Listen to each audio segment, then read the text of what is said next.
प्यारे प्रभु, तेरा वचन सही तरीके से समझने के लिए एक को कृपा यीशु के नाम।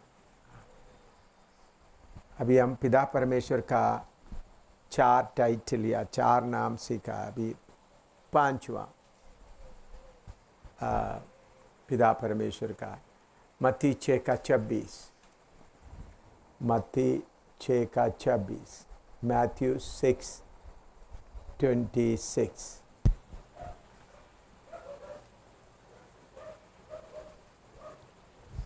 आकाश के पक्षियों को देखो, वे ना बोते हैं और ना काटते हैं और ना खत्तों में बटोरते हैं, फिर भी तुम्हारा स्वर्गीय पिता उनको खिलाता है। क्या तुम उनसे अधिक मूल्य नहीं रखते? नेक्स्ट नाम है स्वर्गीय पिता, आसमानी बाप या हेवनली फादर। 5वां नाम हेवनली फादर।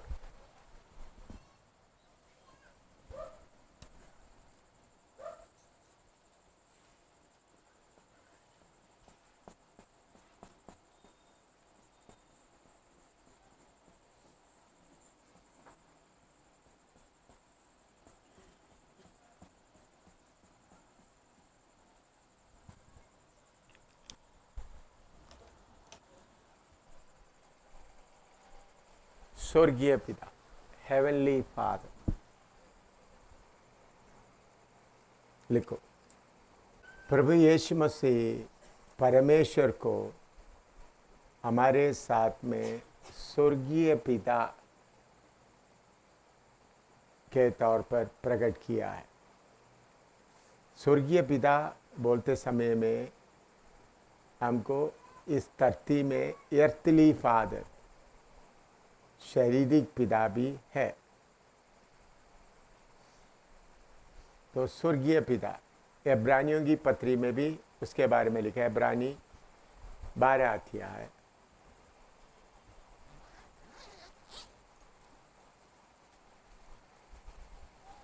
हिब्रू 12।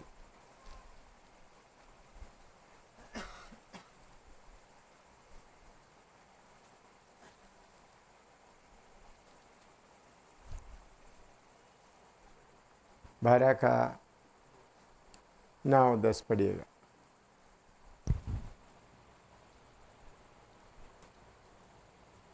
फिर जबकि हमारे शारीरिक पिता भी हमारी ताड़ना किया करते थे और हमने उनका आदर किया, तो क्या आत्माओं के पिता के और भी अधीन ना रहें, जिससे आत्मा की पिता, इधर में लिखा है आत्मा की पिता। तो स्वर्गीय पिता परमेश्वर के साथ का हमारा संबंध पिता के तौर पर जो संबंध होता है वो है सबसे नजदीक संबंध। परमेश्वर के तौर पर हम उनके साथ संबंध रखते हैं। वो सर्वशक्तिमान है, जलाल से भरा हुआ है, महिमा से भरा हुआ है। लेकिन उससे बढ़कर स्वर्गीय पिता, मेरा पिता करके जब एक संबंध आपको हो जाता है, फिर आपका चिंता खत्म हो जाता है। मेरे जीवन में मैं परमेश्वर को मेरे पिता के तौर पर नज़दीकी में संपर्क करने के कारण मुझे किसी बात का चिंता नहीं रहता। अभी इतना लोग इधर खाना खा रहा है, इतना लोग इतना तंबू वगैरह लगाया, ये सब आपने किसी ने भी पैसा नहीं लाया और किसी से हमने कुछ भी मांगा भी नहीं। तो फिर मुझे बोझ क्यों नहीं हो रहा है?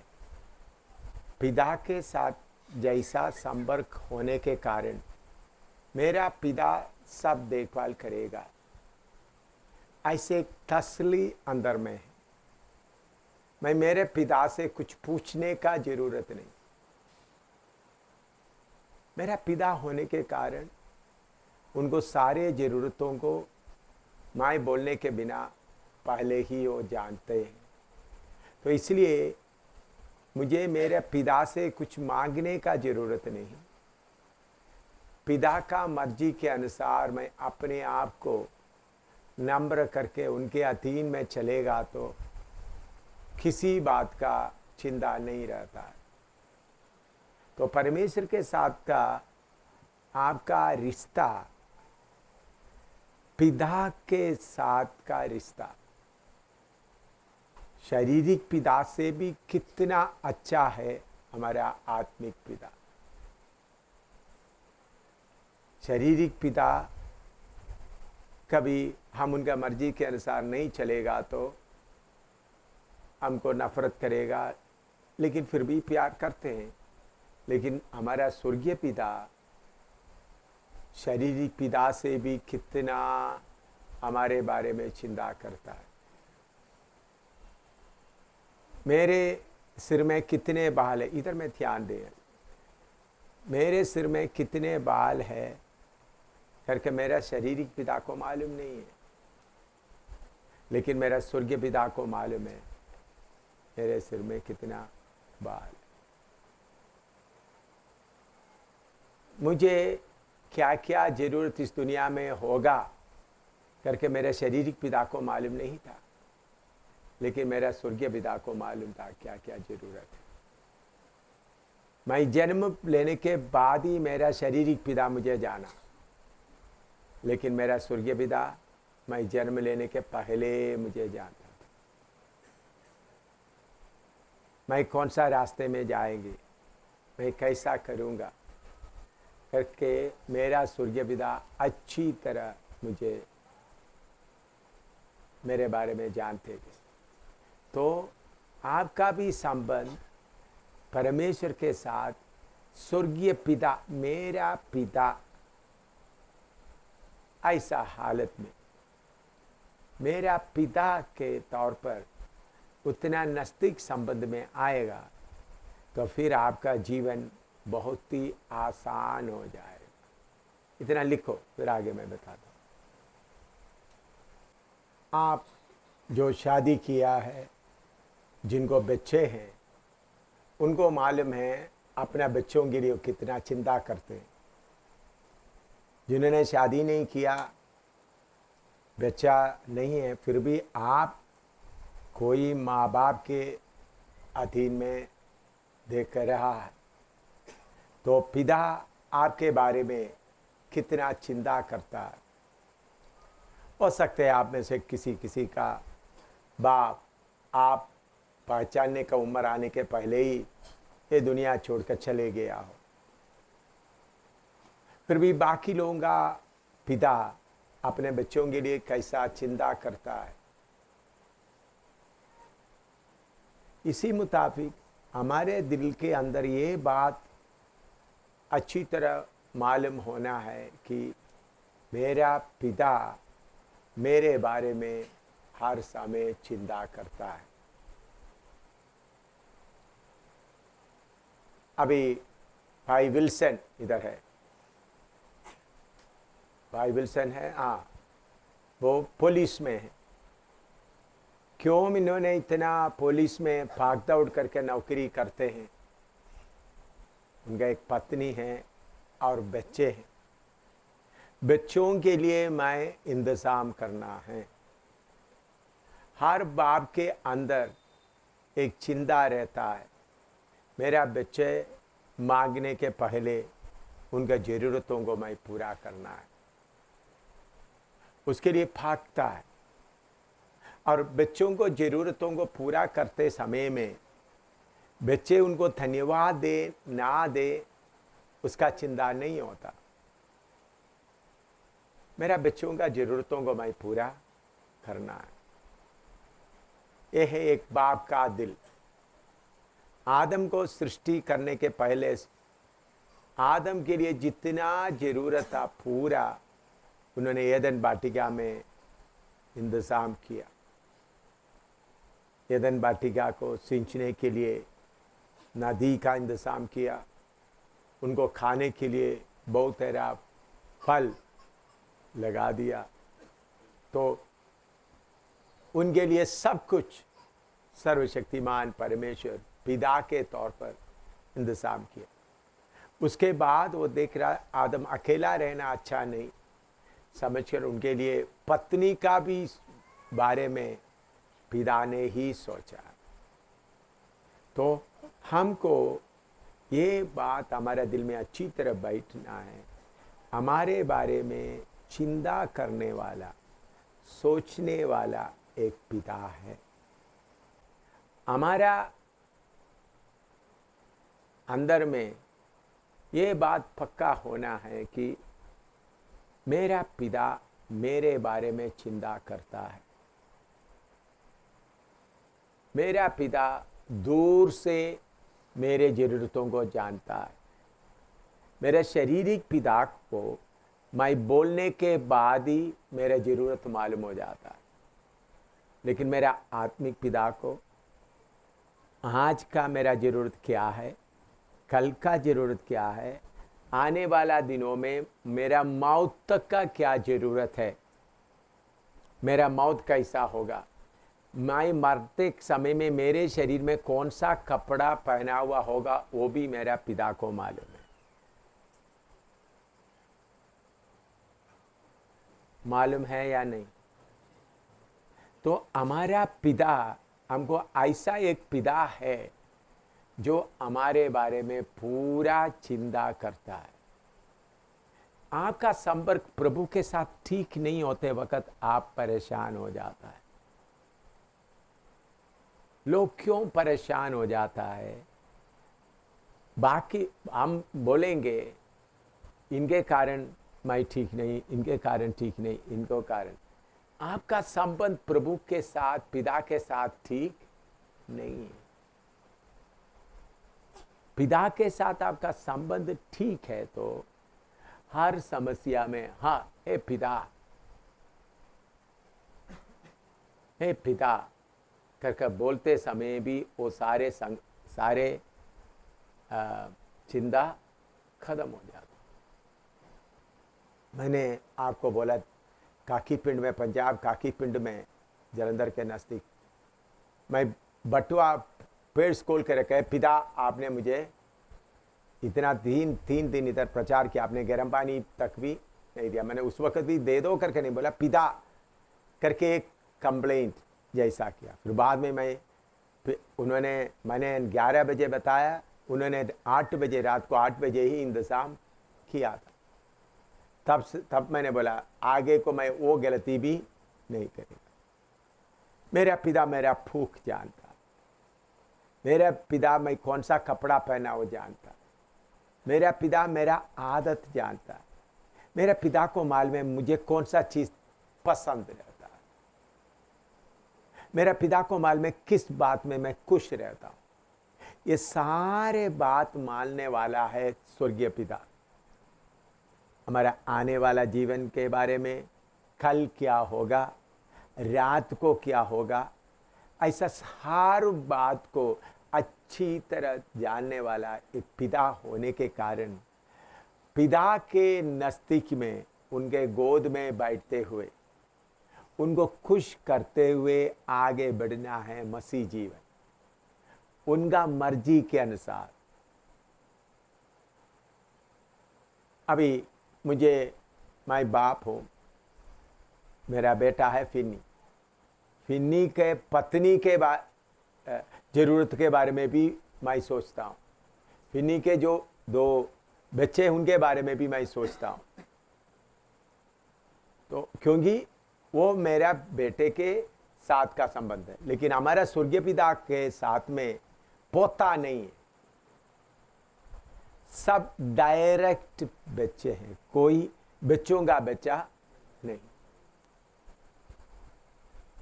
कोई बच्चों का बच्चा नहीं है, सब सीधा परमेश्वर के वचन का बीज के द्वारा जन्म लिया है, और किसी ने आपको जन्माया नहीं, सिर्फ परमेश्वर का वचन ही आपको जन्माया।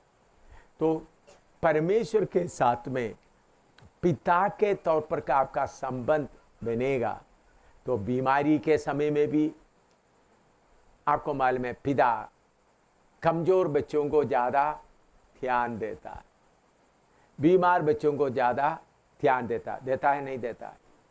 इसी मुताबिक आपके शरीर का कमजोरी, अभी हमारा भाई उधर पीछे कुर्सी में बैठा है, इधर क्लास में आना उनको कितना मुश्किल है, वो पिता के साथ कितना नज़दीक में है वो खुद ही मालूम है, उनको ही मालूम है। लेकिन उनके बारे में भी पिता चिंता करता है, मेरा बेटा इसी मुताबिक उनको सीधा चल नहीं सकता, फिर भी उन्होंने उनके अंदर शौक डाला, जाओ बेटा जाकर मेरा वचन तुम थोड़ा सा सुनो ताकि तुम्हारा चिंता खत्म हो जाए। तो जब आपका पिता के साथ का आपका संपर्क ठीक होता है, फिर आपका चिंता पूरा खत्म होता है। आपके अंदर परेशानी या फिगर या चिंता, दूसरों के ऊपर दोष लगाने का, ये सब का मुख्य कारण पिता के साथ का आपका संबंध सही नहीं। पिता के साथ संबंध होगा, पिता उन्होंने क्यों मेरे से ऐसा कर रहा है, पिता आपका अनुमति के बिना नहीं होगा, क्योंकि मेरे सिर के बाल मैं नहीं जानता कितना है, आप जानता है, तो मुझे दुख देने वाला सारे बात भी आप जानता है। तो सर्वशक्तिमान परमेश्वर मुझे मसीह जीवन में मिला हुआ सबसे बड़ा आशीष मुझे पिता मिल गया। सबसे बड़ा आशीष मुझे पिता मिल गया। मुझे शारीरिक पिता, वो तो मुझे प्यार करने वाला अच्छा पिता है था, लेकिन वो इस दुनिया में थोड़ी देर 96 साल तक, 97 साल, 97 ईयर्स वो जिंदा रहा। मेरा पिता इस दुनिया छोड़ के जाते समय उनको 97 साल उम्र था। उन्होंने मुझे अच्छी तरह से, मैं उनका सबसे बड़ा बेटा है, बहुत आदर दिया, बहुत अच्छी तरह से उन्होंने मुझे पालन पोषण किया। अच्छी तरह नौजवान, मैं छोटे लड़के के तौर पर रहते वक्त कितने बार मुझे मारता था, अच्छी तरह मारता था, मार कर समझाता था, कितना अच्छा शिक्षा देकर बाद में मुझे प्यार भी देता रहा। तो कितना प्यार करने वाला एक पिता। लेकिन उनको मैं बहुत प्यार करता था, लेकिन मैं बोलता हूँ स्वर्गीय पिता जो आत्माओं का पिता है, वो मेरा शारीरिक पिता था। मेरा आत्माओं का पिता सर्वशक्तिमान है, उनको मेरे सारे जरूरत मालूम है, सारा हालात मालूम है। तो मैं उनके साथ का रिश्ता नज़दीक करना है करके मेरे बाप को कहीं भी दुखी नहीं करना, मेरे बाप का मर्जी को कभी नहीं तोड़ना, मेरे मनमर्जी में चलकर मेरे बाप के खिलाफ काम करते हुए उनको दुखी नहीं करना। मेरा बाप मुझे देकर खुश होना है, मेरा बाप बोलना ये मेरा बेटा है। स्वर्गदूतों के सामने बाप बोलना देख मेरा बेटा कैसा चल रहा है। बहन लोग भी बाप आत्मिक तौर पर बेटा है, बेटी नहीं है। आपका आत्मा प्राण में कोई लड़की नहीं है, शरीर में ही है फर्क, यह शरीर बदलने वाला। तो इसलिए सन्स ऑफ गॉड, परमेश्वर का पुत्र बना दिया। तो स्वर्गदूतों के सामने हमारा पिता बोलना देखो मेरा बेटा क्या कर रहा है। स्वर्गदूत अपना हमने पढ़ा है, मत्ती 18 का 10 पढ़िएगा, मत्ती 18 का 10। फिर मैं लिखने के लिए आपको समय देंगे। मत्ती 18 का 10।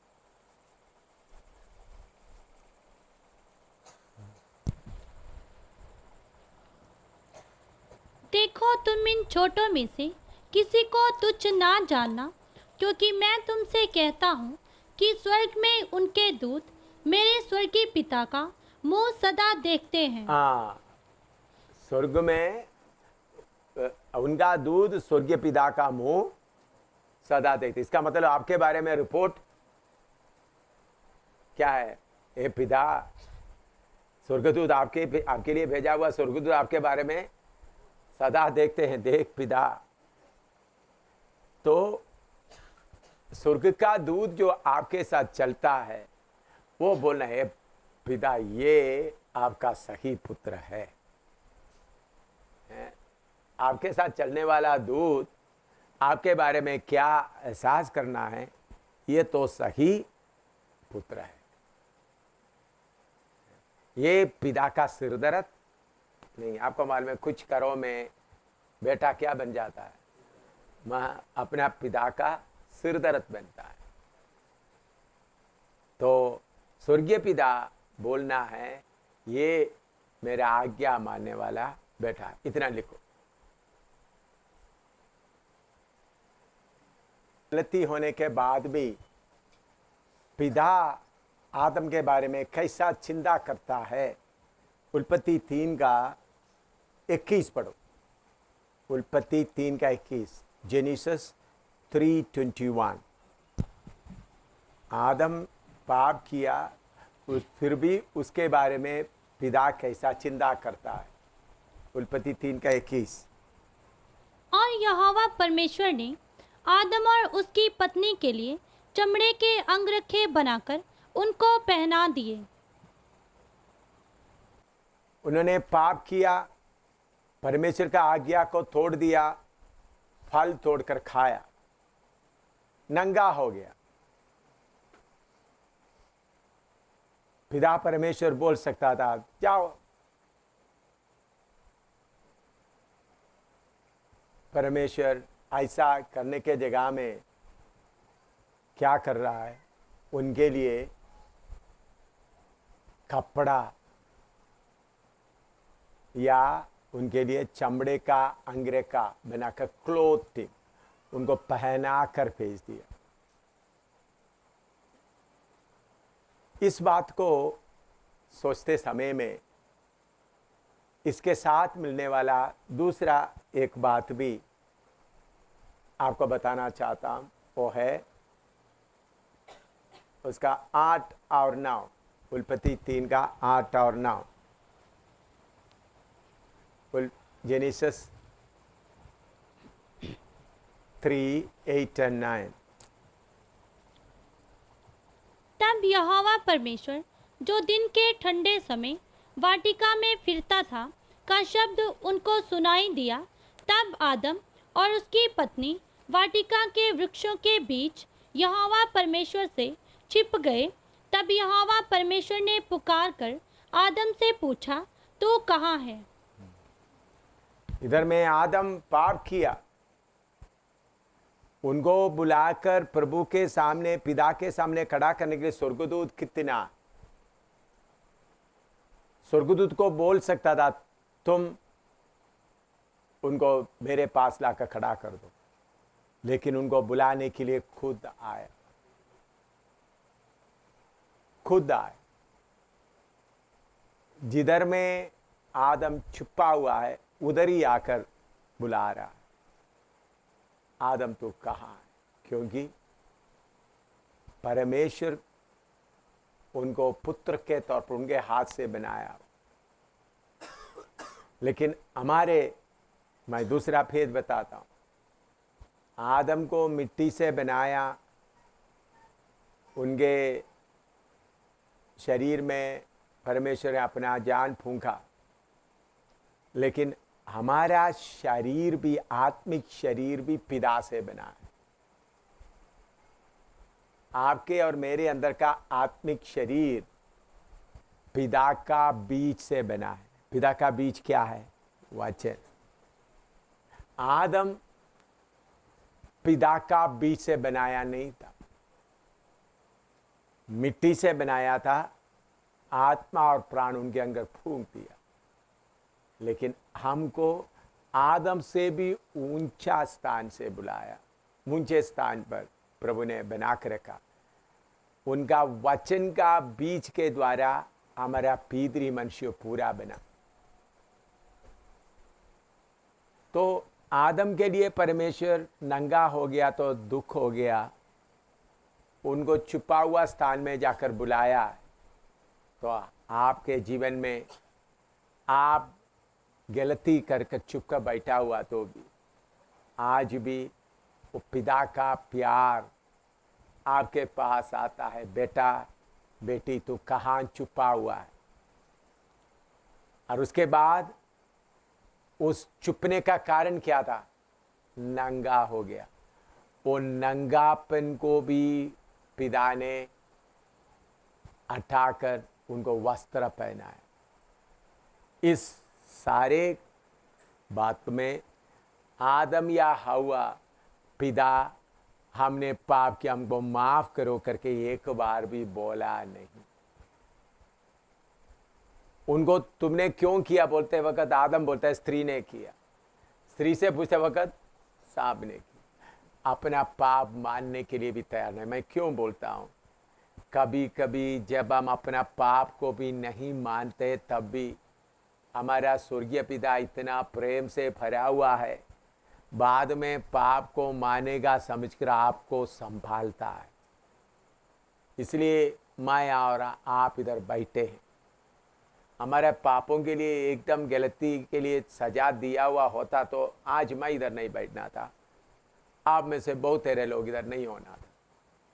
मैं मेरे बारे में तो मुझे इधर बैठने का मौका नहीं होना था।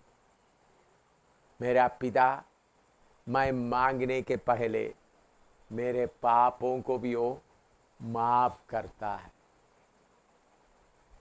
बोलने के पहले ही माफ करता है। वो मैं आगे जाकर और बताऊंगा। इधर में आपको मालूम है पिता ने उनको गुस्सा करके तुम ऐसा किया करके सजा नहीं दे रहा था। गलती हो गया, मर गया, उधर नंगा छुपा हुआ है, उधर जाकर बुलाया, फिर उनको नंगेपन का हालत में नहीं भेजते। तब तक धरती में कोई जानवर दर्द नहीं सहा था। सबसे पहले एक मेमना को पकड़ा बाप ने, उनको काट कर उनका चमड़ा निकाल, वो मेमना कितना दर्द सहा हुआ। वो मेमने का दर्द को भी ना परवाह करते हुए अपना बेटे को कपड़ा पहनाया या उनका नंगापन को छुपाया। इसी मुताबिक मेरे प्यारों, अगर आपका जीवन में कोई गलती आया है तो भी बाप आज भी आपको आपका नंगापन हटाकर आपको पहनाने चाहता है, ताकि आप उनका कपड़ा उनके द्वारा अपना नंगापन हटते हुए जाना है। तो इसलिए इसमें आप लिखने का बात क्या है? उल्पत्ति 3 का 8-9 और 3 का 21। बाप कैसा आदम को ढूंढ कर आया और कैसा उनको नंगापन को ढांपा। लिखो। आपका प्यार के बारे में प्रभु यीशु मसीह ने उड़ाव पुत्र का उस दृष्टांत के द्वारा सिखाया है, उसके बारे में थोड़ा सा हम देखें। लूका 15 का 11 से 24 तक पढ़े। लूका 15 का 11 से 24 तक। लूक 15:11-24। लूक 15:11-24। लूका 15 का 11 से 24 तक।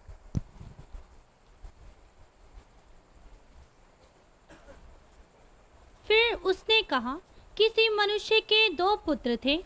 उनमें से छोटे ने पिता से कहा, हे पिता, संपत्ति में से जो भाग मेरा हो वह मुझे दे दीजिए। उसने उनको अपनी संपत्ति बांट दी। बहुत दिन ना बीते थे कि छोटा पुत्र सब कुछ इकट्ठा करके दूर देश को चला गया और वहां कुकर्म में अपनी संपत्ति उड़ा दी। जब वह सब कुछ खर्च कर चुका तो उस देश में बड़ा अकाल पड़ा और वह कंगाल हो गया। इसलिए वह उस देश के निवासियों में से एक के यहाँ जा पड़ा। उसने उसे अपने खेतों में सूअर चराने के लिए भेजा और वह चाहता था कि उन फलियों से जिन्हें सूअर खाते थे अपना पेट भरे, और उसे कोई कुछ नहीं देता था। जब वह अपने आपे में आया तब कहने लगा, मेरे पिता के कितने ही मजदूरों को भोजन से अधिक रोटी मिलती है और मैं यहाँ भूखा मर रहा हूँ। मैं अब उठकर अपने पिता के पास जाऊँगा और उससे कहूँगा कि पिताजी, मैंने स्वर्ग के विरोध में और तेरी दृष्टि में पाप किया है अब इस योग्य नहीं रहा कि तेरा पुत्र कहलाऊं, मुझे अपने एक मजदूर के समान रख ले। तब वह उठकर अपने पिता के पास चला। वह अभी दूर ही था कि उसके पिता ने उसे देखकर तरस खाया और दौड़कर उसे गले लगाया और बहुत चूमा। पुत्र ने उसे कहा, पिताजी, मैंने स्वर्ग के विरोध में और तेरी दृष्टि में पाप किया है और अब इस योग्य नहीं रहा कि तेरा पुत्र कहलाऊं। परंतु पिता ने अपने दासों से कहा, झट अच्छे से अच्छा वस्त्र निकालकर उसे पहनाओ और उसके हाथ में अंगूठी और पाँव में जूतियां पहनाओ और पला हुआ बछड़ा लाकर मारो, ताकि हम खाएं और आनंद मनाएं। क्योंकि मेरा ये पुत्र मर गया था, फिर जी गया है, जो खो गया था, अब मिल गया है। और वे आनंद करने लगे। इधर में पिता का प्रेम हमको मालूम होता है।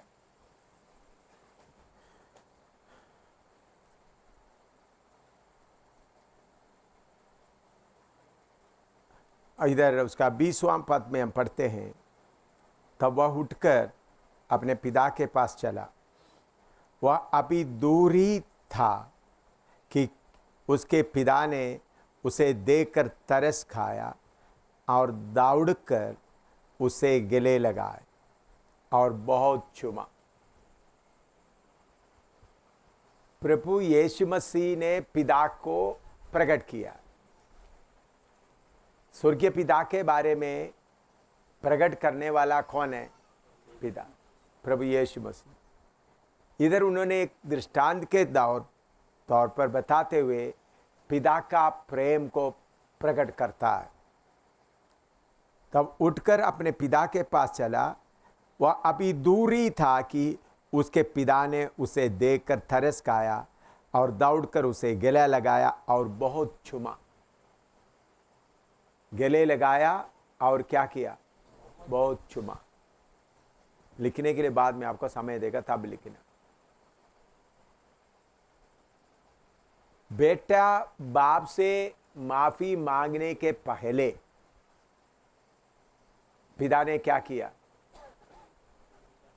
गला लगाया और बहुत चूमा। बेटा माफी मांगने के बाद नहीं, लेकिन इसमें एक बात है, बेटा सुअर का खाना खाते समय में वो भी उनको मिलता नहीं था, होश में आया। तो मैं क्या लिखा है?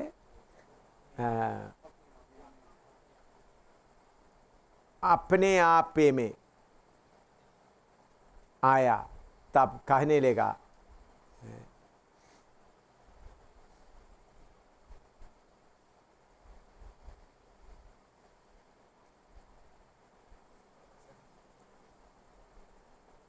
जब वह अपने आप में आया तब कहने लगा, मेरे पिता के कितने ही मजदूरों को भोजन से अधिक रोटी मिलती है और मैं यहाँ भूखा मर रहा हूँ। मैं अब उठकर अपने पिता के पास जाऊँगा और उसे कहूँगा कि पिताजी, मैंने स्वर्ग के विरोध में और तेरे दृष्टि में पाप किया है। अब इस योग्य नहीं रहा कि तेरा पुत्र कहलाओ, मुझे अपने एक मजदूर के समान रख ले। उन्होंने अपने आप में आया या होश आया।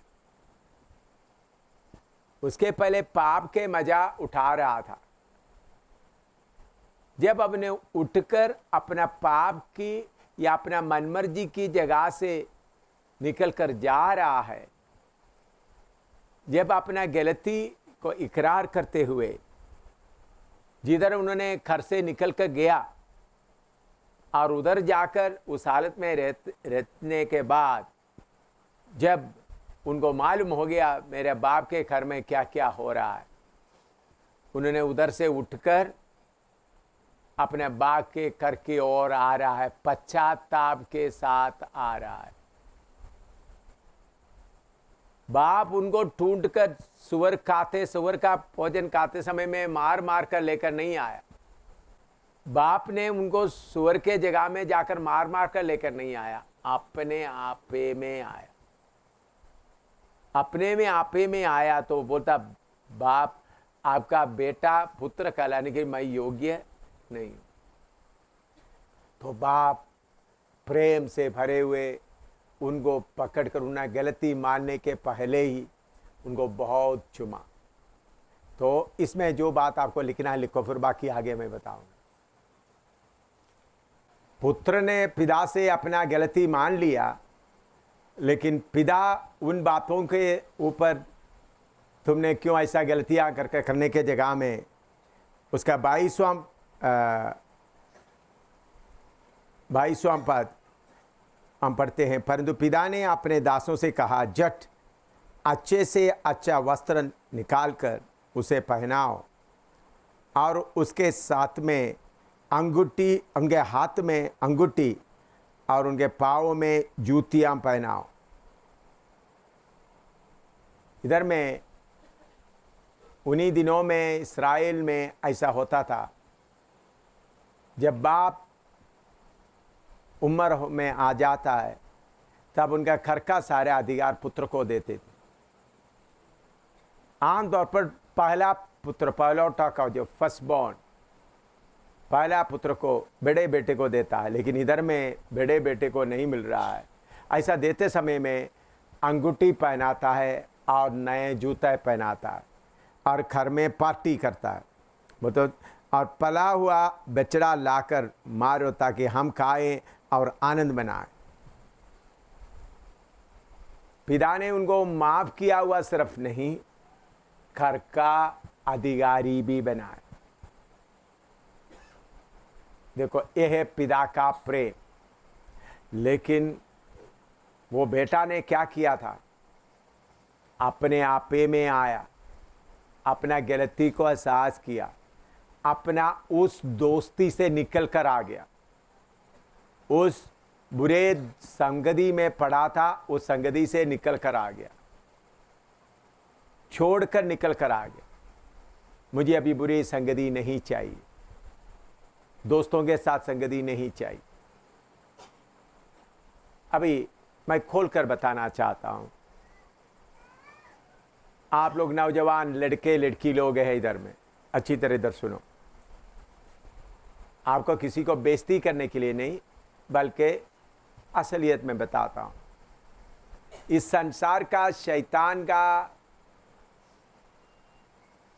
पुत्र शारीरिकता, इच्छा हमारे अंदर है। इसके कारण हम नौजवान लड़के लड़कियों को ढूंढेंगे, लड़की लड़कों को ढूंढेंगे। उधर में जाकर अपना शरीर के भूख को मिटाने के लिए देखते रहेंगे, बातें करते रहेंगे, मोबाइल में हेलो हेलो बोलते रहेंगे। क्यों? वो भी मोबाइल के द्वारा शरीर का भूख को क्या कर रहा है, मिटा रहा है।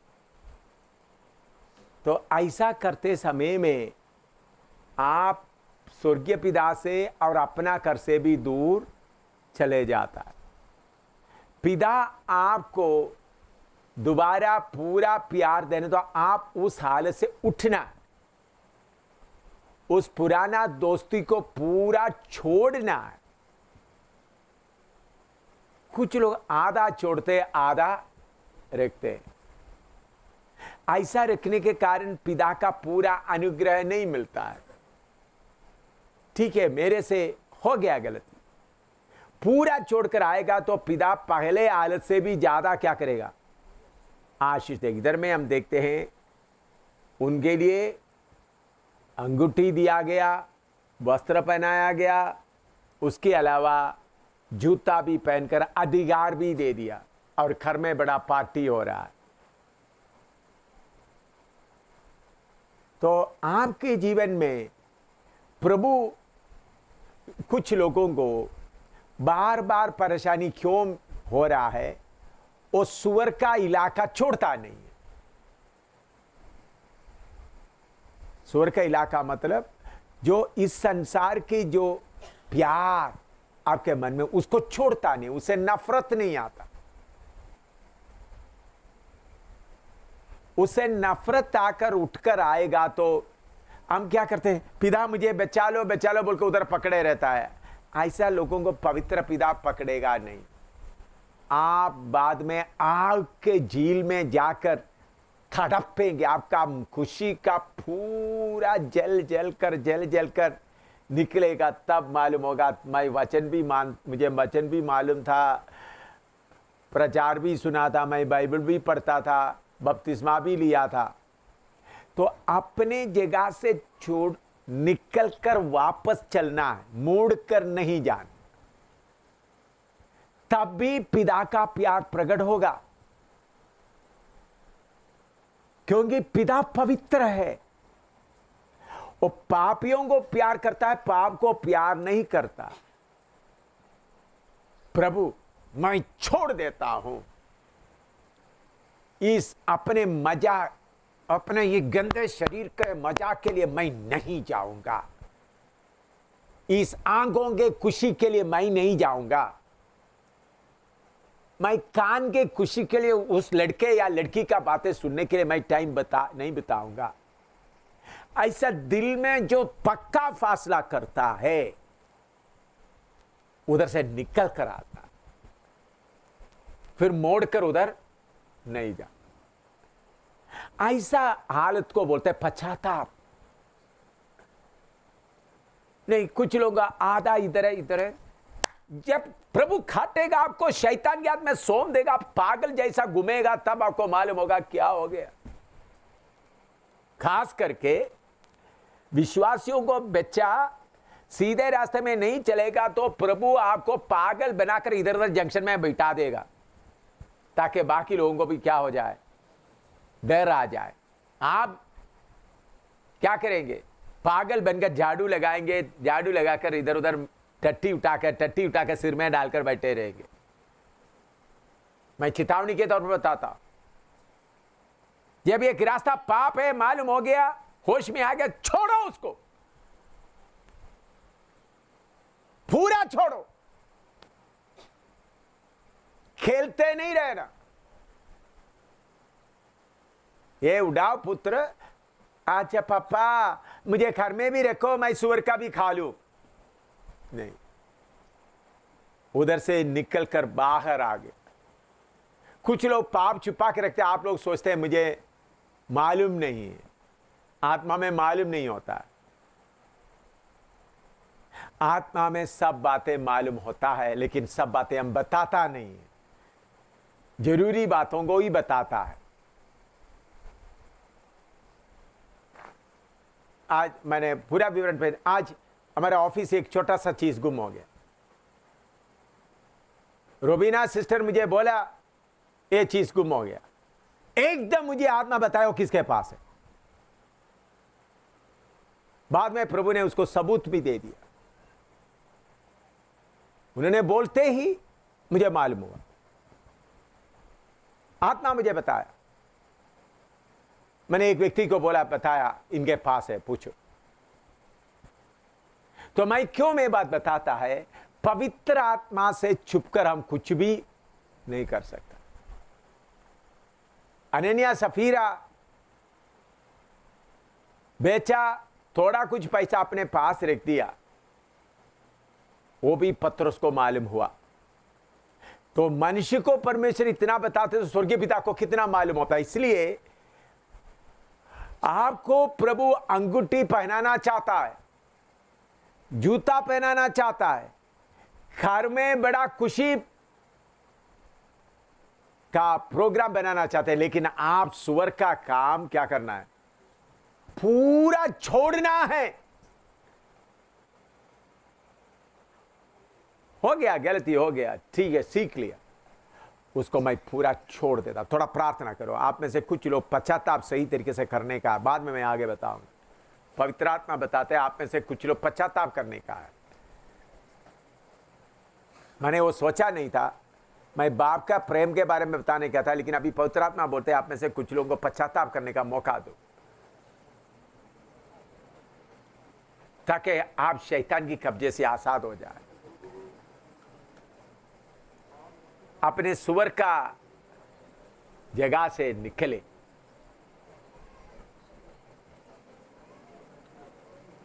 पवित्र आत्मा मुझे बोलते ऐसा कुछ लोग हैं अभी भी एक पाव सुअर के जगह में, एक पाव कलीसिया में। मालूम नहीं कब प्रभु आपको छोड़ देगा। आपको पागल बनाना बड़ी बात नहीं।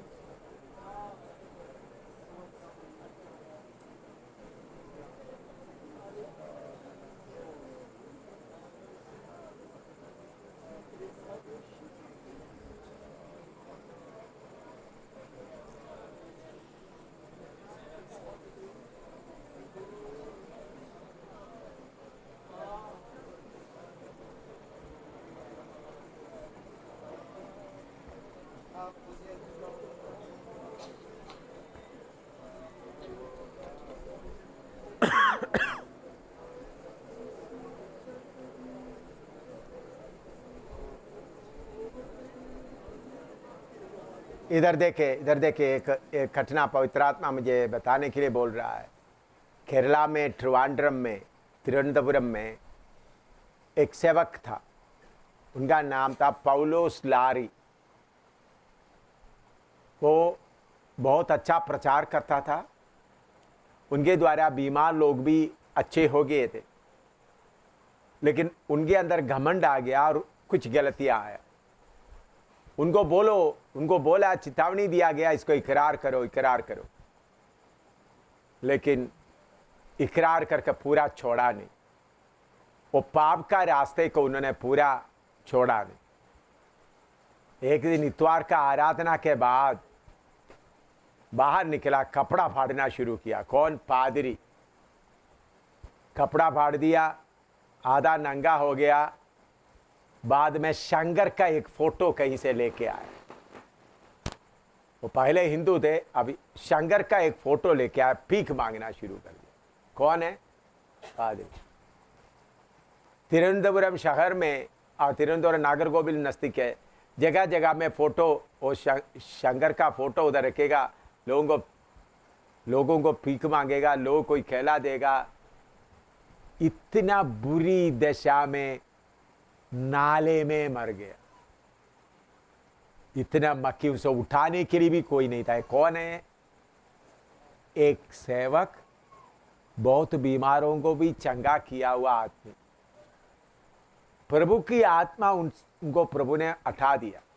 एक कहानी नहीं, हुआ घटना है। कोई भी उनको वापस घर में रख नहीं सका। उनके रिश्तेदार उनको ले जाकर बिस्तरे के अंदर लेटाने की कोशिश किया। बिस्तरे से कोई दरवाजा खोलेगा तो भाग जाएगा। बहुत कोशिश किया। वो पागलपन, किसका फोटो लेकर, शंकर का फोटो लेकर चला था। शंकर, यीशु का प्रचार करने वाला शंकर का फोटो लेकर ऐसा मर। बहुत कोई, मतलब प्रभु का रहम का हाथ आपसे हट जाएगा तो क्या होगा आपका हालत, कुछ भी बोल नहीं सकता। यीशु के साथ साथ चल रहा था इस्करियोता यूदा, तो डर के साथ पाप का रास्ता आज छोड़ो, प्रार्थना करो। पाप का रास्ता आज छोड़ो, आज पूरा छोड़ो।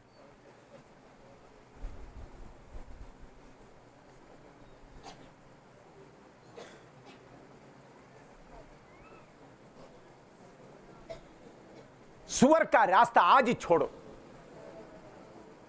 आज तक जो कुछ हुआ ठीक है, सुअर का रास्ता आज ही छोड़ो।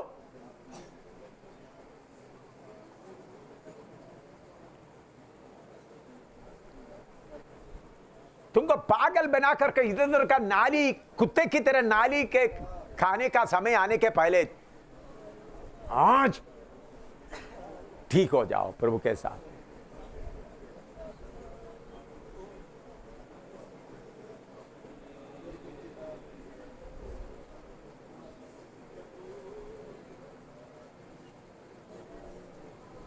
प्रभु को बोलो, ए बाप, मैं अभी घर में आ रहा हूं, मैं योग्य नहीं आपका पुत्र कहलाए, मैं घर में आ रहा हूं। अभी मैं मुड़कर स्वरों के रास्ते में एक कदम भी नहीं रखूंगा, मैं मुड़कर देखूंगा। पवित्र आत्मा बहुत साफ तरीके से बोलते हैं। आप में से कुछ लोगों से पवित्र आत्मा सीधा बात कर रहा है। जब पवित्र आत्मा बात करते वक्त उस बात को मान लो।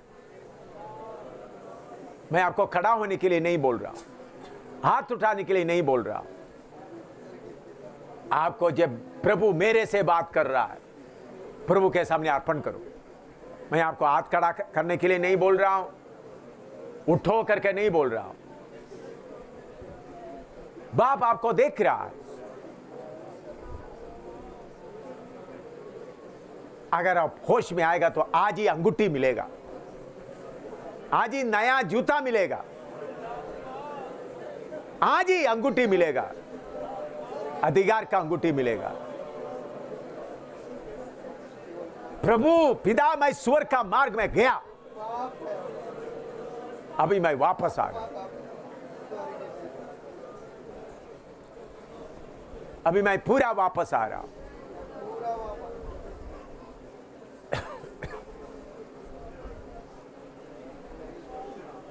आदम को नंगापन डांपने के लिए बछड़े को काटकर उसका चमड़ा निकाला हुआ पिता अपना पुत्र का चमड़ा उतारकर आपके लिए इंतजार कर रहा है।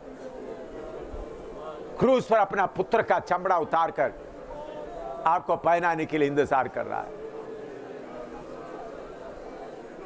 ताकि आपका नंगापन पूरा ढांपा जाए।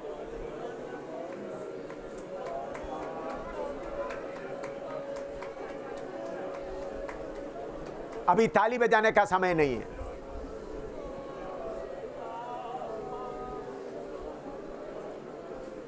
अभी अपने आप को पूरा देखने का समय है।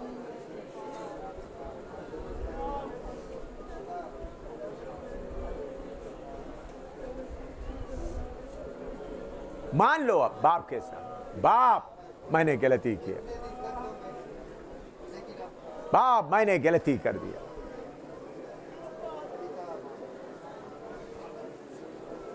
मैं वापस आ रहा हूं, अभी मैं मुड़कर नहीं देखूंगा। बाप का रहम प्रेम खत्म होने के पहले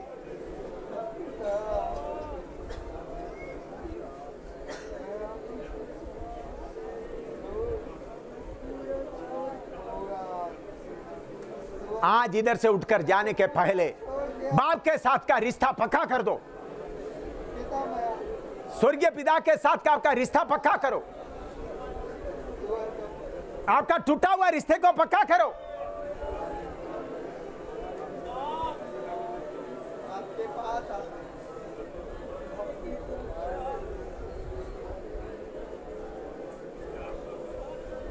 पिता के साथ का रिश्ता ठीक करो, स्वर्गीय पिता के साथ का रिश्ता पूरा करो, ठीक करो।